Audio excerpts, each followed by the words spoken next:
The morning my daughter called me a broke loser in print, I was wiring payroll like I had every Friday for 20 years. Pre-dawn frost glazed the loading dock on Lorraine Avenue. Forklifts beeped their sleepy metronome, and a compressor chain clinked like a warning bell. In my office, the printer hummed its lonely percussion, steady, insistent, like a pulse reminding me that something was about to break. Dan, Ruth stood in my doorway with a manila folder. She never carried folders unless the weight inside could bruise. She placed it on my desk like it was glass. Reporter emailed, wants comment. I clicked send on the payroll wire, October 25th run, cleared down to the penny, and only then opened the folder. The email was from Mason Pike. Freelance. He wanted confirmation on wage theft, safety lapses, collapsed sale, citing a source AK. He pasted a draft paragraph at the bottom, the kind that clicks for headlines.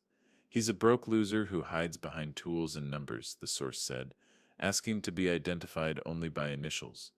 My chest tightened. I didn't need to guess who AK was. The word loser wasn't just ink. It was a time machine. It pulled me back to a 10-year-old Ava, clutching a crayon drawing of us at Edgewater Park, her in yellow, me in blue, and whispering, "You're my hero, Dad." That little girl's voice still echoed in my ribs. Now, 22 and angry, she'd swapped hero for loser. Same mouth, same eyes, different weapon. I steadied myself. Payroll wired, crews fed, company alive. Fear would not steer this truck. Before we continue, please subscribe to the channel and tell us where you set or listening from. I set it into my phone recorder, red light glowing, because if a storm was coming, I wanted a record of where I stood. Proof. First payroll ledger. Oct. 25. Cleared. OSHA 300A. 18 months clean. Vendor zero balance letters. Heat Co. November 3rd. And the page that promised a future letter of intent. $7.6 million, November 15th. Crew bonuses lined up beneath it.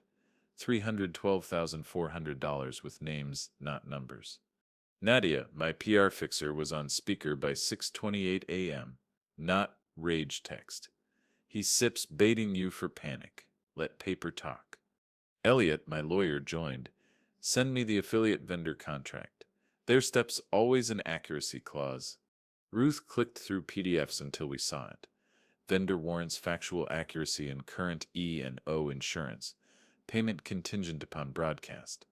Subcontractor North Coast Media Services LLC, a two-person shop, paid $41,880 net 30 after air.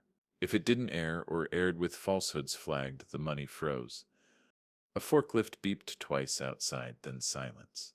In the break room, the microwave dinged, ordinary life turning into courtroom sound effects. Ruth dug deeper, a $2,800 camera rental invoice and an E&O policy expiring November 1st. 4 days left before their insurance vanished. I dialed Ava, straight to voicemail. Her college-era recording, bright, rehearsed confidence. Leave a message. It's Dad, I said. My voice cracked on the word. I saw something today. Idip's not calling to argue. Idip's Batum calling to say I love you. I said I'll be at the Plum Friday morning. On record, off record. Your choice. I said I'm here. I hung up, stared at the gray checkmark of a delivered message, and wondered if that was the closest I'd get to her ears. Next, Lena. My ex-wife Sip's voice was steel wrapped in fatigue. I told her what was coming. She waited a long beat before answering. Maybe don't sit be the victim. I sep not, I said, though it still felt like I was bleeding out in my own office. I sep going to be the record. By 10:42 a.m., the buyer emailed seeing chatter problem. I replied with scans, payroll, OSHA, vendor letters, LOI. A note, we welcome verification. Standards review invited. By 3, Ruth had built a binder fat enough to stop a bullet. Nadia drafted a reply polite enough to choke a fire. Elliot sent me an email. Subject line, Clause 8, vendor warranties. In the body, vendor must certify factual accuracy and current E&O, payment contingent. I leaned back, watching sunlight slide across a framed photo of Ava on my shoulders, both of us laughing into the wind. The light caught her face just so, and I almost reached for it. Then my eyes dropped to the underlined word at the bottom of Elliot's email: warranties. Dry ink on paper. Boring to most. But to me it looked like a lever strong enough to move mountains. October 29th, noon.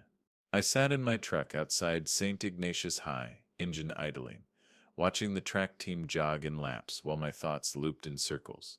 The cab smelled of copper tools and black coffee gone bitter. Every tick of the engine was a metronome for shame. The day before, I'd held documents like armor ledgers, OSHA logs, letters of intent. Today, they felt like paper shields against a daughter's single-word loser. I replayed the old reels. The February night she read her short story at Cleveland State. I told her I'd be there. Instead, a boiler call came in. Family with 2 kids. Heat gone dead at 3 a.m. I chose the crawl space over the classroom. By the time I drove past campus, her dorm window was dark. She never said it outright, but she didn't have to. She'd learned who came first. Not her, not then. Another memory, her 10th birthday. I had a dozen red balloons stuffed into the back of the van, a cake in the passenger seat. Then an ice storm split a main in Parma. I spent the night with frozen pipes, my gloves stiff with sleet. The balloons sagged by morning. When I got home, Ava blew out candles without me. I told myself I was keeping other families warm, but all she saw was the empty chair. I wasn't set broke. I was absent. The truth gnawed at me harder than Pike Septa's email. In the passenger seat sat a shoebox I hadn't opened in years. Inside, taped drawings from Ava's grade school days. On top, a lopsided sun yellow marker leaking past the lines with stick figure me holding her hand. Daddy plus Ava equal sign warm. My chest caved as I traced the crooked letters with a thumb. How does that girl grow into the woman who calls her father a broke loser in print? The sound of the mail flap on the truck door snapped me out of it. A certified letter had been slipped under the seat by Ruth that morning. I opened it with a key. Letterhead Mason Pike. Language hostile professionalism. We request comment within 24 hours, or Mercer Heating and Cooling will be characterized as non-denial. Failure to respond may constitute tacit admission. It felt less like journalism and more like a gun on the table. I crumpled the envelope, then forced myself to smooth it back out. My father once told me, "Paper's cheaper than regret. Keep it neat." I slid it under the shoebox lid, another weight on a box already heavy with ghosts. Nadia Sepsis' voice came through the phone at 2:05 p.m. Don Septu dare DM Pike. He wants a text he can screen cap. I wasn't going to. I lied. Dan, she said, grief and anger are cousins. Don't sit, let either write the story for you. Let the paper speak. At 3:30 p.m., Elliot called. The best thing you can do is nothing. Let the binder talk. We still answer only with verification. Easy for him to say. His kids still spoke to him. By 9:12 p.m., another ping email from the buyer. Subject chatter, problem, 2 words that carried the weight of $7.6 million and $312,400 in bonuses. If they flinched, everything collapsed. Sale, escrow, retirement, loyalty checks I'd promised with my own mouth. I'd breathed through the urge to over-explain. Instead, I scanned pages. October 25th payroll ledger bank stamp visible. Heatco vendor letter 0 past due tax returns. Low OI $7.6 million signed November 15th. And wrote one line, "We welcome verification." I hit send, and the hum of the old truck seemed louder in the silence that followed. The track lights flicked off. Students left in clusters, laughing at things I couldn't hear. My daughter once laughed like that. Arm looped through mine after an Indians game, caramel popcorn on her shirt. Now she lent her laugh to strangers in newsrooms. By 10:30, I parked outside my empty house on West 110th. The for sale rider on the lawn sign creaked in the wind. Shadows stretched across bare rooms where pictures once hung. Divorce had taken the color from those walls, and Ava's absence kept it gray. Inside, I sat at the kitchen counter, head in my hands. I whispered apologies into the still air, as if practice could make them real when she finally let me speak them. I'm sorry I wasn't there. I'm sorry I chose pipes over poems. I'm sorry you thought money was more important than your voice. None of it mattered without her in the room. Collapse doesn't always roar. Sometimes it's the quiet acknowledgement that you've failed at the job only you could do, being her father. The house groaned with night wind. A fridge motor buzzed like static. I stared at the shoebox I'd carried inside. The drawings trembled under my fingers. I wanted to torch them, bury them, anything to stop the ache. But I didn't, because collapse isn't destruction. It's recognition. So I set the box back down, pressed the lid firm, and told myself what I didn't believe yet. Tomorrow I would build a spine out of receipts. Tonight I let grief sit in the driver's seat. But I promised it the wheel for only one night. October 30th, 7:12 a.m. The shop door breathed me in with that warm dust smell heaters make when they wake for the first cold week. On Lorraine Avenue, the sky hung the color of old nickels. Inside, the label printer chattered like a small animal while Ruth lined up manila tabs on the conference table. Payroll, OSHA, vendors, fleet, LOI, comms. The coffee machine hissed a tired exhale. I felt clearer than I had in days, like a guy stepping onto a roof after the storm's passed, but the shingles are still slick. Let sets make standard SIF job easy, I said, hanging my jacket on the back of a chair. One binder they can audit in one sitting. Ruth slid a fresh page across to me. Found something. At the top, North Coast Media Services, LLC. She'd pulled their vendor packet from a public filing, and a stray PDF left open on a Google Drive link. A $2,800 camera rental invoice dated October 22nd. At the bottom, a single line most people would skip. Secured note, $126,000 due December 1st. Her fingernail tapped the date. They're carrying a past due note with a balloon, and she flipped another print, E&O certificate on file through November 1st. 2 days. 2 days, their errors and emissions insurance. The policy that keeps a small shop from dying if they air a provable falsehood was about to go dark. I felt the click in my mind the way you feel a pipe wrench catch true on a rusted fitting. No magic, no threats. Just simple mechanics if you promise accuracy to get paid. And someone lays proof on your desk that you're wrong, you pause. If your insurance is about to lapse, you pause harder. Nadia's voice came through my phone when I put her on speaker. Walk me through the pipeline, Ruth. Micro vendor cuts the piece, sends it to the affiliate standards desk. Standards checks against documentation. The add by window wants final by Thursday, November 14th at 6 p.m. to hit the slate. Correct, Ruth said. If standards doesn't sign off by then, it slides 2 weeks minimum. And net 30 on the micro vendor only triggers after air. Which means leverage lives in 3 places, Nadia said, counting them off like beads. Documentation that's clean enough for standards to trust. The warranties clause and E&O that the vendor has to keep current, and the one nobody considers because it sounds like a yawn, debt. Who holds the paper on their equipment note? Columbus Factor, Ruth answered, pulling a print. Buckeye Commercial Finance. Contact name, Tracy Hollis. Direct number on the UCC filing. Assignment language allows transfer without borrower consent. Elliot joined the call with the smooth timing of a man who reads contracts like other people read weather. Morning, if the factor will assign the note for par, you become the lender. As lender, you don't get into editorial. You do, however, get to enforce delivery covenants they've already agreed to in their affiliate agreement, namely factual accuracy and current E&O. You can serve a cure notice. Please certify that your warranties are met prior to delivery. If not, delivery is delayed until they are. That's not censorship, that's compliance.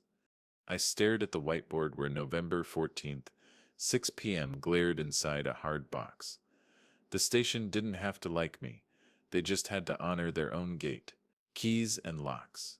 I'd reissued office fobs for my crew on November 1st and scheduled the storage cage rekey for November 2nd because trust is maintained with dated metal. This was the same thing with paper.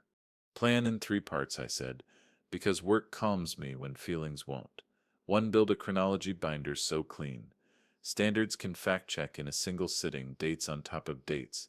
Amounts visible, personal data redacted.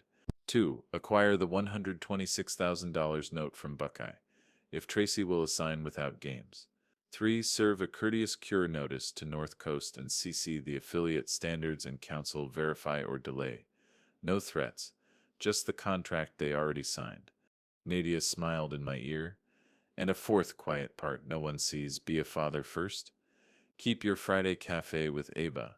Recorder on the table with verbal notice so no one argues later about who said what. My throat tightened at the word father. The Zoom H1 Nen is charged, I said.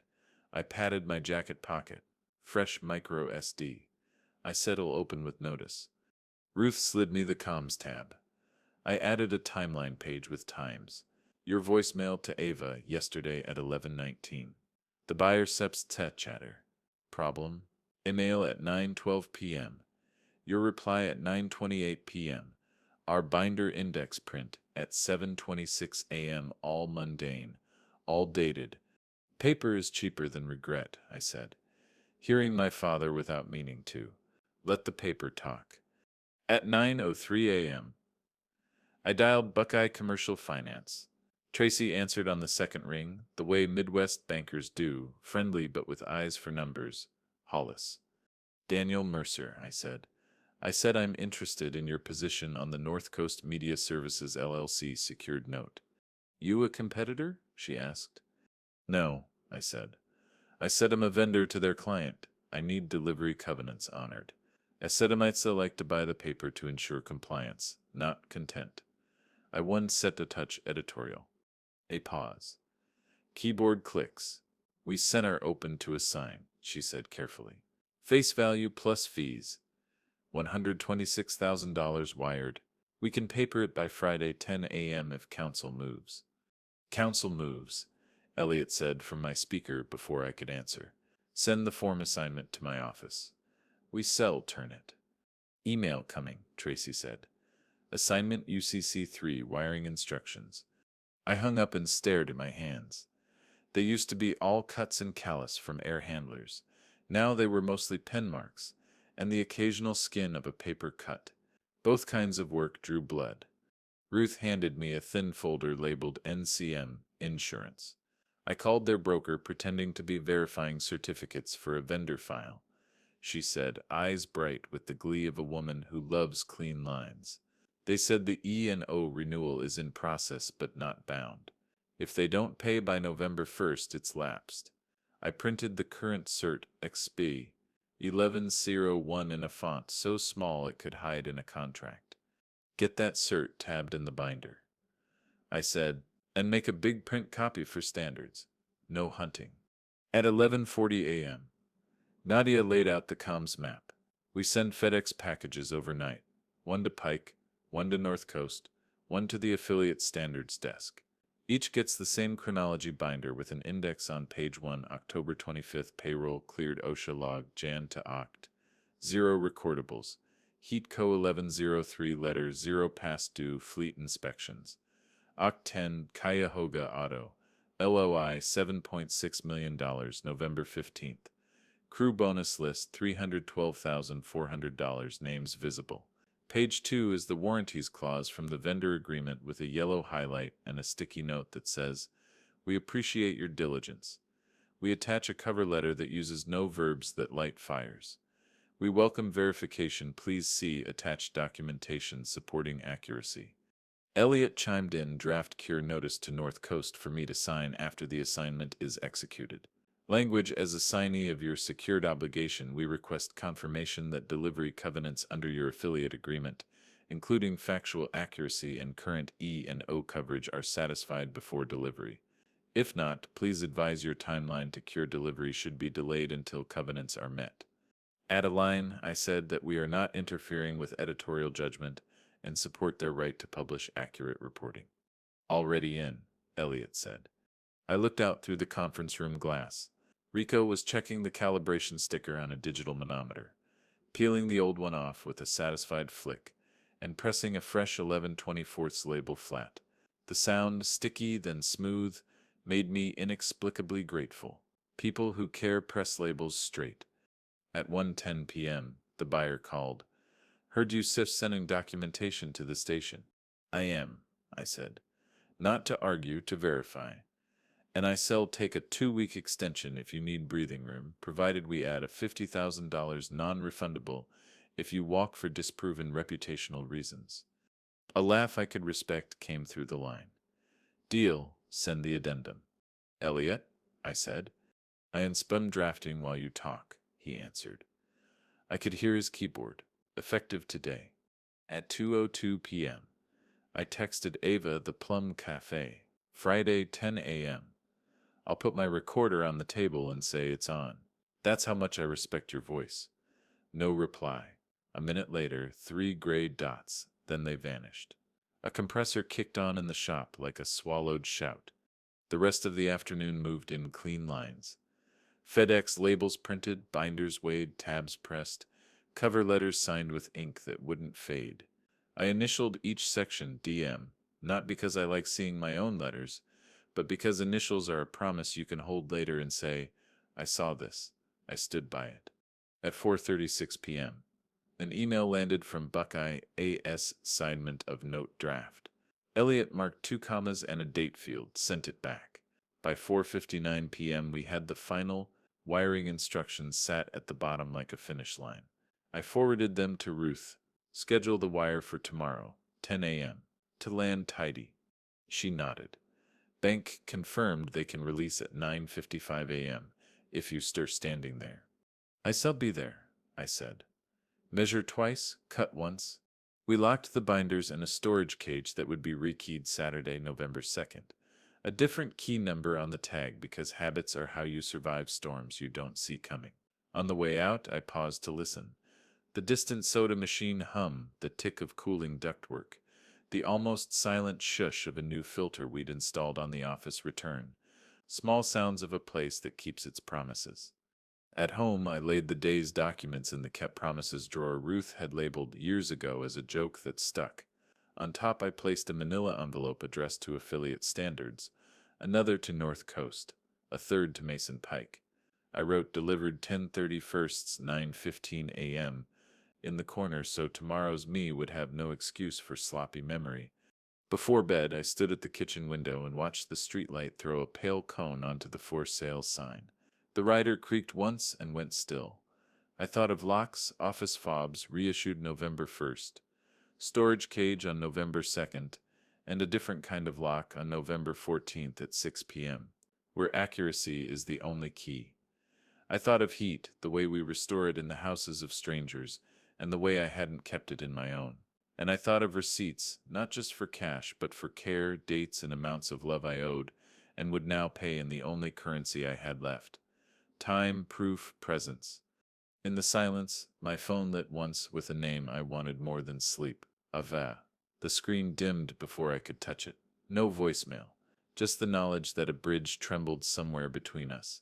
Not yet fallen, not yet crossed. Tomorrow bank at 9:55, wire $126,000. Assignments filed, FedEx out the door. Then Friday at 10 a.m., a ceramic mug between us at the Plum. A Zoom recorder on wood, my verbal notice, and a chance to say what apologies sound like when you put dates on them. Measure twice, cut once, then turn the wrench. October 31st. Halloween. Cleveland sky flat and gray as sheet metal. Trucks out, ladders rattling, compressors loaded. The shop smelled of solder flux and burnt coffee. On my conference table sat 3 binders as thick as Bibles, spines labeled Mercer Documentation, October 25th, Payroll, OSHA, Vendor Letters. Low-I. Each had an index Ruth typed in 14-point font, so standards couldn't squint. Payroll Ledger. October 25th, cleared stamped. Vendor Letters, Heatco once de Marso 0 past due. Fleet Inspections. October 10th, signed Cuyahoga Auto. OSHA Log, Jan Oct. 0 recordables. Low-I. $7.6 million signed November 15th. Escrow dates included. Crew bonus sheet. $312,400. Names visible. Binder rings snapped like cuffs when I tested them. The FedEx slips were already printed, 3 different destinations. Mason Pike, North Coast Media, Affiliate Standards Desk. The sound of the label gun chirped as Ruth smoothed one onto cardboard. You want me to hand deliver? She asked. FedEx signature, I said. No chance they claim it vanished.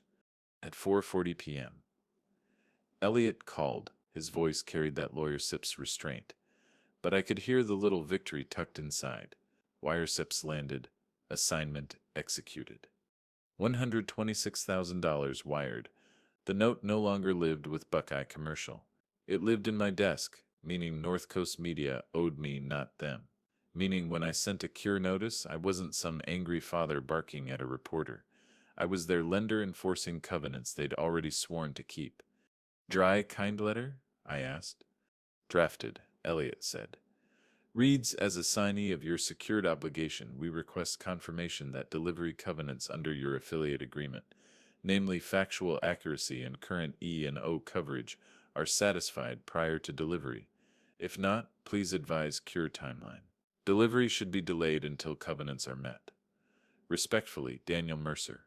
Dry, respectful. Iron hidden in ink. I signed it at 4:58. Ruth slid it under the flap of a manila envelope. At 5:20, North Coast called. A woman's Sips voice, producer 30-something, sounded already tired. This feels like muzzling, Mr. Mercer. No, I said. Muzzling is covering mouths. This is asking you to keep your own warranty. My men hang harnesses with expiration dates. You can hang facts. She went quiet. I could hear the static buzz of a cheap office heater on her end. Then she said, We'll forward to counsel, and hung up. I leaned back, rubbed my eyes, and stared at the ceiling tiles. For the first time all week, my pulse felt slower than a jackhammer. At 7:03 p.m., my phone lit with Ava Sip's name. A text. You didn't Sep show when I needed you. I typed 3 drafts, deleted them, settled on, I'm here Friday. On record, off record, your choice. Sent. The dots blinked once, then vanished. I stayed at the shop that night. The break room couch sagged in the middle, cushioned springs groaning every time I shifted. The vending machine hummed like a lullaby. On the table beside me, the binders stacked like bricks against a flood. At midnight, the office fob system rolled to new codes. Nov 1. I watched the log on the screen flick from October to November, every access now stamped with a fresh month. New keys, same line in the sand. I closed my eyes, binder edges digging into my arm, and whispered what I hadn't said to anyone but myself. This isn't set revenge for spite. This is correction. Boundaries in ink. Somewhere down the block, kids yelled under masks. Laughter carried by wind. In my shop, truth slept in binders, waiting for daylight. November 1st. 10:05 a.m. The Plum Cafe in Ohio City smelled of burnt espresso and cinnamon rolls. Morning light slanted through tall windows, catching steam off ceramic mugs. I slid into a corner booth, set my Zoom H1 recorder on the table, and pressed the red button. Recording, I said clearly, voice steady. For clarity, all parties at this table are aware. Ava sat across from me, swallowed in a gray hoodie, sleeves pulled over her fists. She looked younger than 22 and older at the same time. Anger had a way of adding years. Her eyes met mine, glassy but unblinking. You didn't need to record, she muttered. Yes, I do, I said gently. Not because I don't trust you, because I don't trust what the world does with our words. She looked away, watching a barista froth milk like it was more interesting than her father's face. My hand shook as I opened a folder and laid down slips like cards in poker. First, tuition receipts. AUG 12 wire transfers, Cleveland State. Second, marital settlement papers. House equity allocated to Lena. Third, Q4 crew bonus spreadsheet, $312,400, names not numbers. I wasn't set broke, I said, sliding each page toward her. I was paying bills that kept you in school, kept your mother solvent, kept my crew whole. You picked strangers over me, she snapped, fists tightening. I took a breath, let the silence stretch. Then I told the story I'd rehearsed in empty rooms. 3 a.m., Akron, 2004. Boiler down in February. infant with lips turning blue. I crawled under frozen pipes until my knuckles bled. By sunrise, that baby was crying, warm. I missed your reading that night because I was keeping a stranger's kid alive. Her eyes flinched, a tiny crack. You missed me, she whispered. I missed applause. I corrected softly. I didn't miss being your father. I said failed you, Ava. Not in money. In time. Before either of us could breathe in that moment, Mason Pike arrived, DSLR slung across his shoulder like a badge of swagger, scarf crooked as if he'd rushed to look casual.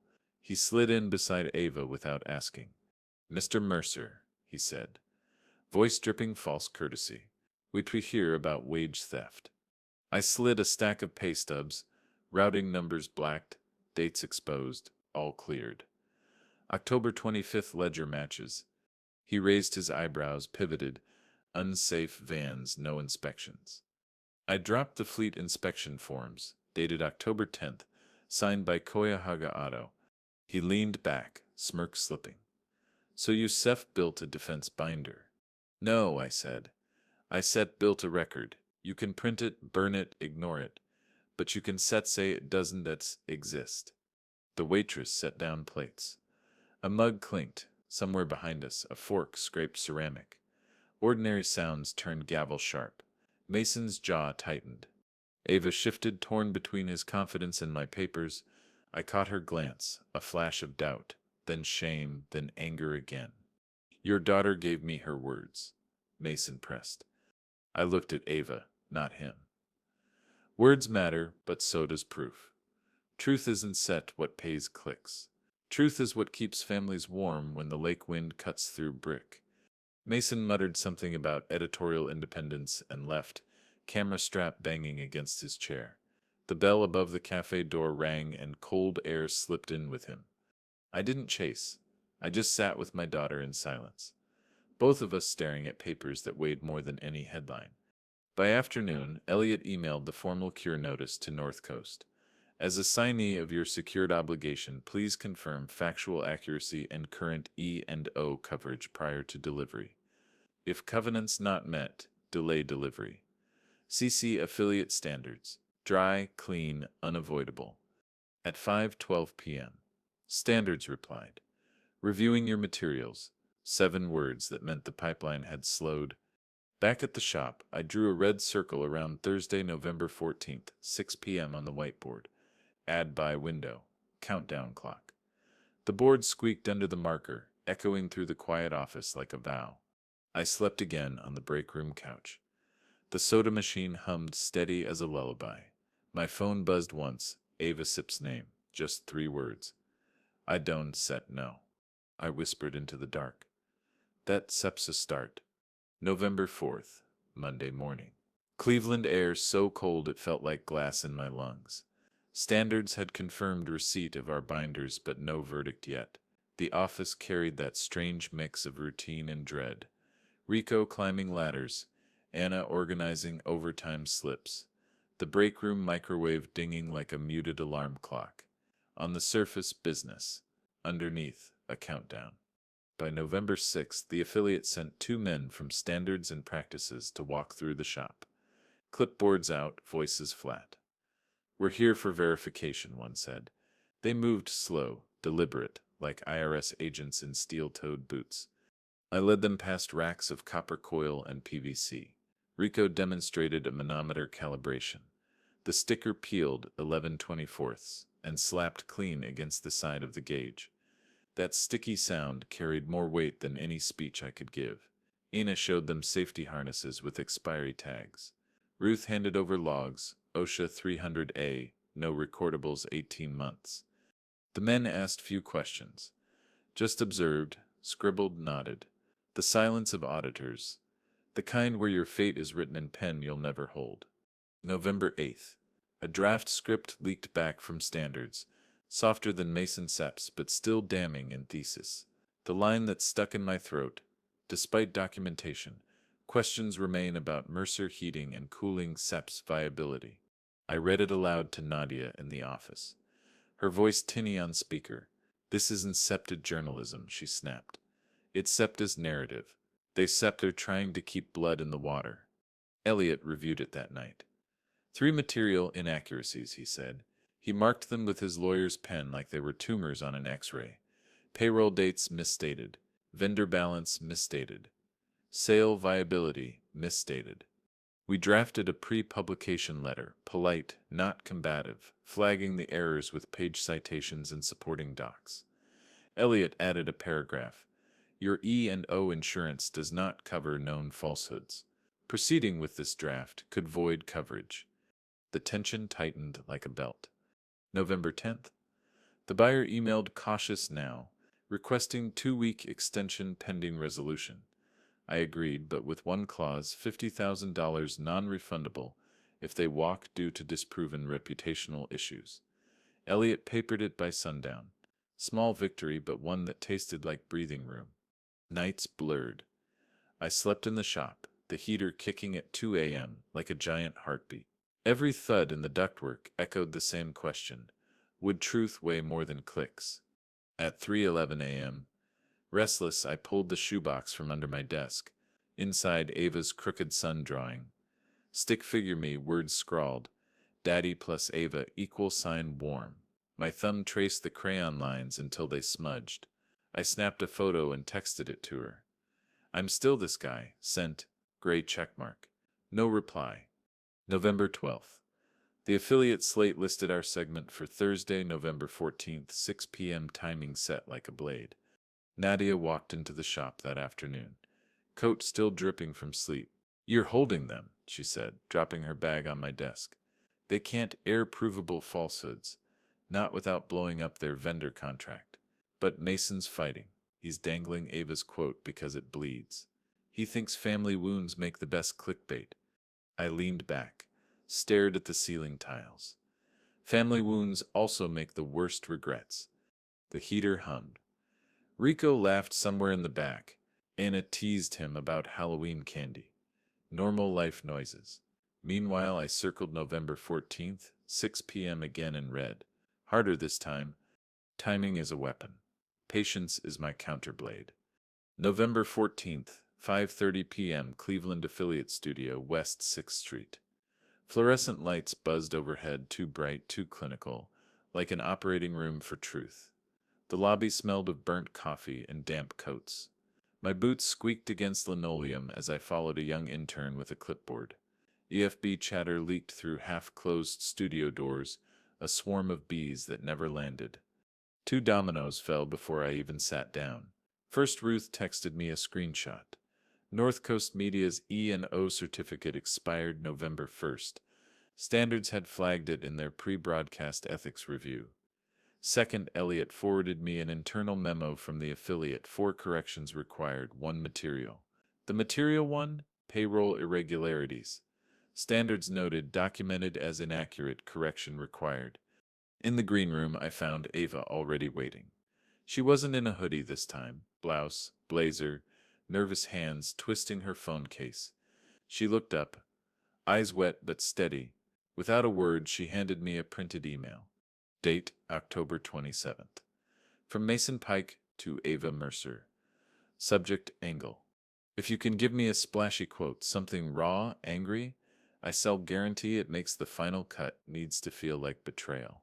A killer line will carry the piece. Her voice cracked.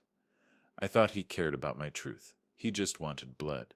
For a second, she wasn't 22. She was the girl in yellow crayon, holding my hand, asking if heroes stay heroes when they get tired. I folded the email carefully, slid it into my binder. This matters, Ava. Thank you. At 5:52, a producer hustled in, segments trimmed to 90 seconds, followed by live right to reply, director's call. He looked at me like I was a liability. I looked back like a man with nothing left to lose. By 6 o'clock, the anchor's voice carried across the studio floor. Tonight, questions and answers. The cameras rolled. They ran Mason's package. 90 seconds of stock footage, workers in hard hats, text overlays of allegations. But under every sentence, my documents appeared. October 25th payroll ledger, cleared, heat co letter, 0 past due, OSHA log, zeros down the column. LOI for $7.6 million, buyer signature bold. The lower third graphic read, vendor insurance lapse, segment under standards review. Then the anchor pivoted. Joining us now is Daniel Mercer, owner of Mercer Heating and Cooling. Hot lights washed over me. IFB's static buzzed like a hornet in my ear. My throat was dry as plaster. We pay our people, I said, voice steady. We follow the law. We love our families, even when we said or hurt. Truth isn't said or complicated.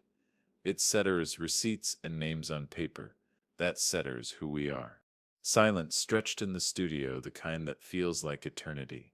I could hear the faint whir of the teleprompter, the shuffle of a cameraman adjusting his focus. Then an exhale, collective, like the room itself had been holding its breath. In my pocket, my phone buzzed once. Buyer. This helps. 2 words, but enough to loosen the knot around my chest. Off camera, Ava pressed the printed email into the anchor's hand. Her shoulders shook, but her face was calm. The anchor glanced down, lips tightening. Standards staff hovered near the wings, scribbling notes. I wasn't triumphant. Triumph is noise. This was alignment, receipts where lies had been, documents where whispers once lived. When I stepped out into the freezing night, Cleveland wind off Lake Erie slicing sharp, I felt the heat of studio lights still clinging to my skin. Not victory, not vindication, just balance, restored for one fragile moment. November 15th, Friday morning. The shop smelled of burnt coffee and WD-40, same as any other day, but the air carried something different. Release. The segment had aired, the truth spoken under hot lights. Now came the fallout. At 9:12 a.m. My inbox lit with a subject line that tightened my throat. Phase 2 agreement. Signed. The buyer moved forward. Escrow target December 5th. Clause intact. $50,000 forfeited if they bailed for disproven reputational reasons. I exhaled so hard my glasses fogged. By 10:30, Elliot called. His tone was measured, but I could hear satisfaction under the legalese. North Coast has been frozen by the affiliate, pending cure of their E&O and an internal training mandate that SEP's standard when vendor insurance lapses midstream. Mason? I asked. Suspended 90 days. Internal review cites editorial pressure and failure to disclose conflict. Elliot cleared his throat. In plain English, he used your daughter Sepsip's pain for a clickbait line. I stared at the whiteboard still circled in red around November 14th, 6 p.m. The circle looked less like a deadline now, more like a wound scabbing over. At 12:45, Ava texted, "Lunch, Wendy's, I-90, exit." I almost dropped the phone. She was already at a booth when I arrived. Soda cup sweating between her hands. No blazer this time, just a sweatshirt, hair pulled back, eyes tired. "You bought the newsroom," she said, as I sat down. "No," I answered. "I bought a past due note. I asked adults to be adults." Her brow furrowed. She sipped soda through a straw, the sound small in the noisy fast food din. "I thought calling you a loser would finally make you see me." "I saw you," I said softly. "I just didn't show up. That Sep's worse." Her lip trembled. The quote, "It wasn't set about payroll. It was about home, about you leaving chairs empty." I let that hit. Let it stay unshielded. Then let Sitz name it right. Not wage theft. Not collapse. Just a father who failed to be present. "If you want to write about that, I still sit front row." She blinked fast, tears forming but refusing to fall. "I don't know if I can forgive yet." "Forgive later," I said. "Right now, just know the door sips open." Silence between us, broken only by the fire alarm behind the counter. For the first time in years, it wasn't hostile, just fragile. Back at the shop, Rico clapped me on the shoulder. "TV Dan," he laughed. Anna smirked, waving a paper cutout of a microphone she'd made from duct tape. The crew teased, but their eyes shone with relief. They'd seen men lose everything to lies. This time paper held.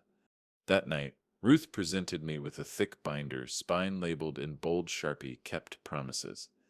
Inside the affiliate's correction notice drafts, Our payroll ledgers, OSHA logs, vendor letters, the November 15th buyer addendum.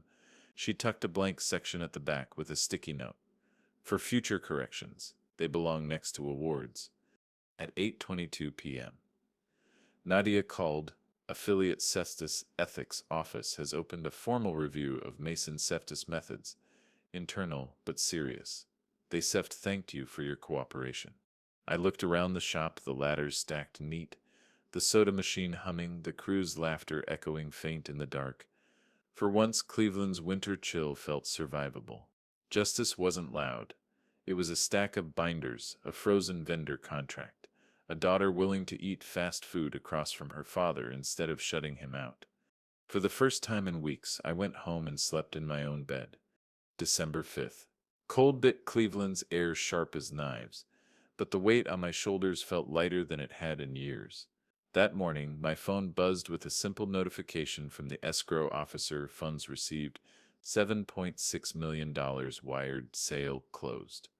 I sat at my desk staring at the screen, my hands trembling not from the chill but from the truth of it. Mercer Heating and Cooling was no longer mine. 23 trucks, 312,400 in crew bonuses, and 20 years of sweat transferred in neat digital numbers. At 9 a.m., Elliot walked into the office, overcoat dusted with snow. He laid down a thick envelope. Correction notice, he said. The affiliate posted it public this morning. I unfolded the letter. Assertions regarding Mercer Heating and Cooling aired without sufficient documentation. The affiliate regrets the error. Signed by the news director, paper plain, but powerful enough to shift a man's name. Nadia called minutes later. North Coast cured their insurance, signed an ethics addendum, per your note covenants. They owe late fees. They sipped her trying to negotiate down. Negotiate how? I asked. They offered to donate $7,500 to the HVAC Trade Scholarship Fund in Ava Sip's name, if you still waive part of the penalty. I smiled for the first time in weeks. Done. Tell them to cut the check. At 11:15, I walked into a title office on West 117th. Lena sat across the table, her hair pulled back neat, a pen tapping in her hand. No smiles, no warmth, but no fire either. Just a woman tired of fighting. We signed closing documents in silence. Half an hour later, the door opened. Ava slipped in, cheeks red from the cold. She hugged me, quick, almost awkward, but didn't let go right away. When she pulled back, her eyes carried the weight of all our unsaid words. I wanted to see it, she whispered. The moment it sets real. It sets real, I said softly. That afternoon, I drove straight to the shop. The crew had gathered, waiting in the break room, folding chairs lined like pews. Rico had a Santa hat perched crooked on his head. Anna held a stack of envelopes. I stood at the front, binder in my arms. I didn't give a speech. I just opened the binder, pulled out checks, and called names. Rico Alvarez, $14,200. Anna Gutierrez, $13,900. Sam Howard, $12,500. Each envelope slapped onto the table with a stapler's thunk. Laughter filled the room, clapping. Whoops. Crew hugged each other, snapped pictures on cracked iPhones. On the corkboard, Ruth pinned the affiliate's correction notice beside the OSHA Safety Award dated November. Side by side, kept promises. As I handed out the last envelope, I felt tears sting. Not from loss, from relief. For once, the paper spoke louder than lies. That night, I drove Ava home. We didn't talk much, but when we reached her apartment, she paused before getting out. You didn't lose me, she said softly. You just forgot where to stand. I nodded. Voice too thick to answer. She closed the door gently, not with the slam I'd grown used to. December 22nd. Edgewater Park. The lake spread steel gray under a winter sky. My breath fogged in front of me like confessions made visible. I stood with my hands in my coat pockets, collar turned up against the wind, thinking about locks, heat, and receipts, the motifs that had carried me through the storm. Locks. I had reissued fobs November 1st, rekeyed the storage cage November 2nd, and in a way rekeyed my life. Keys weren't just for doors, They were for boundaries. This time I'd locked out lies. Heat for 20 years, my crew and I had kept Cleveland families warm. When the lake wind cut through brick, we showed up. Yet I'd failed to keep warmth in my own home. This season, though, felt different. The air was still biting, but Ava had texted me that morning, thinking of writing on corrections done right. Receipts. They weren't just slips of paper anymore.